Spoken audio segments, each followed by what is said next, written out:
Amis internautes, salam alaikum. Veuillez vous abonner sur votre chaîne Dakar Plus et n'oubliez pas d'activer la cloche de notification. Vous aurez des informations en temps réel ici au Sénégal. asalaamaaleykum waa àdduna asalaamaaleykum waa Sénégal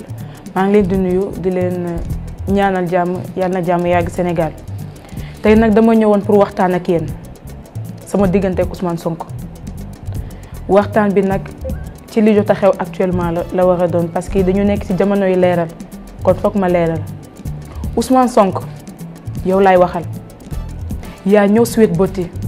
tooñ ma fa tooñati ma Ousmane Sonko xale bi nga doon jox ay ordre di ko dóor di ko violer jeex na la woon woni na te yow xam nga ci dara te démb xam nga ni xam nga ci dara yow Ousmane Sonko yaa ma tooñaat ma yóbbu la ma porte la plainte ba ma lay porter plainte nag su ma xamoon ne dégâts yi am Sénégal dina fi am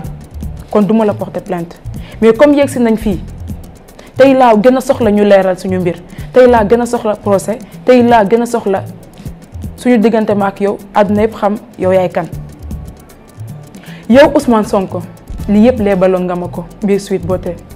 waxoon nga ma ne nag lii yëpp bés bu ma ko waxee nit kenn du ma gëm et que di nga taal réew mi te di nga ma utiliser ba am li nga bëgg waaye dama bëggoon nga xam ne la woon nee na comme ni ma la ko waxee sànq la woon xale bi nga doon tàpp di ko def loolu ne pour sa propre plaisir xale boobu nga xamoon ne da nga waxoon ne di nga ko utiliser pour am li nga bëgg dama bëggoon nga xam ne xale boobu màgg na te yow xam nga ko démb nag dégg naa ngay wax ne dama yaru sama yaru ñëpp a ko xam xanaa say partisans ñoo ko xamul te say partisans buñ la respecté woon yow duñ ma traité de caga kon day wane ne yow caga yi ngay fréquenté Ousmane Sonko 2 ans ngi nii may toog di xaar ñaari atu maam yàlla di xaar benn bés boo xamante ne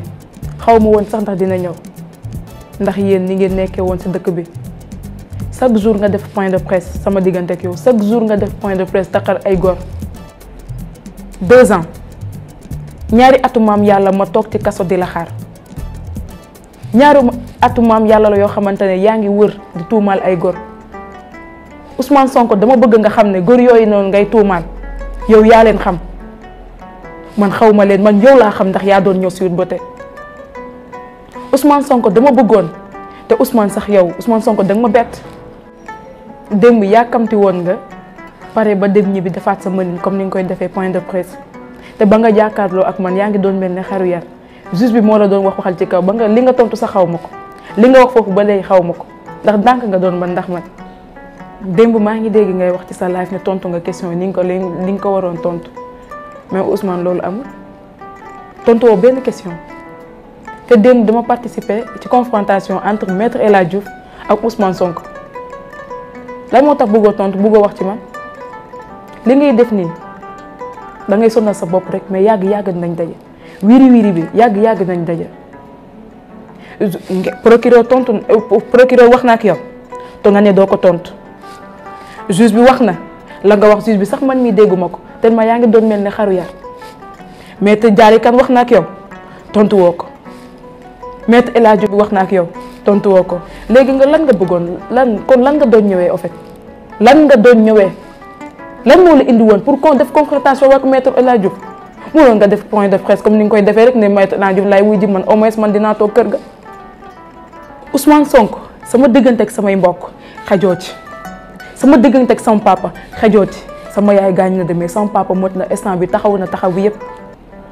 Ousmane Sonko booy wut baay bu irresponsable mooy yow booy wut jëkkër ju irresponsable mooy yow man samay mbokk mënoo leen xaaj te samay mbokk mënoo maa jaxase ak ñoom sama papa booy wut papa bu responsable moom ngay booy wut baay bu bëgg njabootam moom la sama yaay gaañu na de mais juwee ma ko benn yoon ndax moom sama baay nag waguñ ko ndax dafa yàqataan doomu jàmbur sama baay nag taalagu fi réew ndax dafa toog def lu ko neex ba pare di naan ñëw leen yéen ma dañ ma xaw ma lan sama baay aussi bàyyul njabootam ay xaaju guddi jóg di fekkee ay njabootu jàmbur di leen yàqataan sama baay saa gu fi benn kilifa diina sama baay dafa gu fi benn affaire boo xamante dañ ko xeefe te yàqataana gu fi benn xale bu ndaw Ousmane Sonko nee naa la sama papa moo la gën te sa njaboot say histoire dinañ ko jàng say set-setaat dinañ ko jàng ndax dinañ xam ne sa seen baay wala seen maam moo doon yàqataan xale bu ndaw ba mu profité si loolu di taal réew mi ku irresponsable bu yegsee si yow mun na taxaw yow irresponsable bi ngay wax ci samay famille ci yow la njëkkee ak say famille. je tenais nag pour wax nit ñi j'appelle à un procès public te maa ngi koy ñaan koo xam ne mën nga koo doxee waxee ko procès public laa soxla fa ma nekkoon tey laa fa gën a taxaw la taxoon ma porté la plainte tey laa si gën a taxaw pour mën ak yow nañ jàkk ndax xam naa ne yàgg dinañ tase maa ak yow nekkatul kuy toog wax wala kii toog bañ wax parce que damay bañ ku ma saaga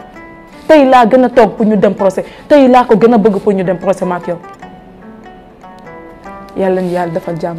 maa ngi sant ñëpp di gërëm ñëpp di leen ñaanal jàmm di ñaan jàmm yàlla na jàmm yàgg Sénégal di ñaan yàlla may ñu tal ak fekkee ba ñu dem procès ak jàmm dëgg bi feeñ ndax soxla nañ ko ñun ñëpp sénégalais soxla nañ ko man mii soxla naa ko pour reprendre sama life.